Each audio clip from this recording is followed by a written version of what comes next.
Syedaralun Howard Timotius Palar berusia 60 tahun yang juga merupakan bos Indomaret dikabarkan meninggal dunia ketika bersepeda bersama istrinya pada Kamis 6 Oktober 2022.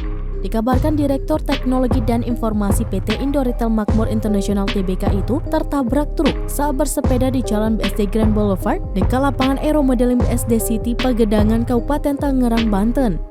Kepala Unit Kecelakaan Lalu Lintas Kepolisian Polres Tangerang Selatan, Inspektur 1 atau Ibtu Nanda Setia mengatakan, insiden itu terjadi saat Howard sedang bersepeda bersama istrinya di Jalan BSD Grand Boulevard. Kemudian saat itu ada barang milik H yang terjatuh, keduanya pun menepi ke pinggir jalan. H kemudian putar balik sambil menuntun sepeda untuk mencari barang miliknya. Polisi juga menduga supir truk berinisial AN tidak menyadari keberadaan H saat melintas di jalan tersebut sehingga truk menabrak korban.